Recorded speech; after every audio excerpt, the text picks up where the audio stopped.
6 अरब dollar का सोना अगर भारत मासिक रूप से खरीद रहा है और ये इंपोर्टेड है, यानी कि हम और सोना लिए चले जा रहे हैं। अब ये सोना जा कहां रहा है? ये सोना तिजोरियों में बंद है, ये सोना अलमारी में बंद है, ये ज्वेलरी और जगह बंद है, कुछ पुश्तैनी है जो लोगों को मिल रहा है, कुछ इन्वेस्टमेंट की तरह है, और उस पर अभी थोड़ी देर में आते हैं, क्योंकि आजकल गोल्ड इन्वेस्टमेंट बहुत बड़ी चीज है, क्योंकि जब और सारी चीजें लुढ़कती हैं तो लोग सोने की तरफ भागते हैं कि और वहां सही रहेगा।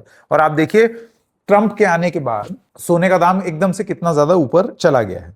अब ये रिपोर्ट कहती है टाइम्स ऑफ इंडिया की, 35% growth in both gold and studded portfolios at Titan driven by exchange programs, यानी कि 35% ग्रोथ हुई है gold and studded portfolios exchange program की वजह से। एक्सचेंज वही चीज जो मैं आपको बता रहा था। तो अब जूलर्स की तरफ से यह बोला जा रहा है कि भाई एक्सचेंज करो। एक्सचेंज करने से क्या होगा कि हम धंधे से आउट नहीं होंगे और हिंदुस्तान की जो जरूरत है, नीड है, वो भी पूरी होगी, जिसमें आप एक्सचेंज के माध्यम से नई ज्वेलरी ले सकते हैं, अपनी पुरानी दे करके नई ले सकते हैं। पुरानी को क्या करते हैं, पुरानी को गला करके नया बना दिया जाता है।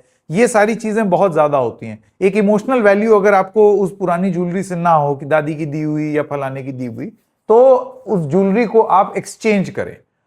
तो जूलर्स का यह कहना है कि अब एकदम से ये ब्लैंकेट वाली बात बोलने के बजाय अगर एक्सचेंज वाली बात की जाएगी तो ये हम लोगों के लिए बहुत बढ़िया होगा। अब सोना लोग गहने की तरह कम और धीरे धीरे अब इन्वेस्टमेंट की तरह ज्यादा ले रहे हैं। सिक्का ले रहे हैं, ब्रिक ले रहे हैं, बार ले रहे हैं सोने की, और तो गोल्ड एक्सचेंज, यानी कि फिजिकली उनके पास कुछ है ही नहीं, लेकिन उसका मूल्य जो है उसके हिसाब का आपने इन्वेस्टमेंट कर दिया, गोल्ड एक्सचेंज में निवेश कर दिया। तो इस तरीके से भी चल रहा है। आपको यह बता दें that investment demand for gold bars, coins and exchange traded funds ETF is growing as a safe haven asset, increasing 17% in 2025।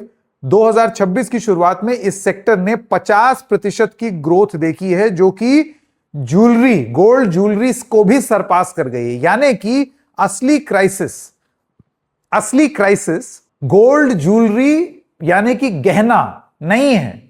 जब से वैश्विक संकट हुआ है, और संकट इस लड़ाई से पहले ट्रंप हो गए थे, तब से लेकर के लोगों ने गोल्ड बार, गोल्ड कॉइन और गोल्ड ETF यानी कि एक्सचेंज ट्रेडेड फंड, इसमें पैसा घुमाना शुरू कर दिया है, और वो ज्वेलरी से ज्यादा हो गया।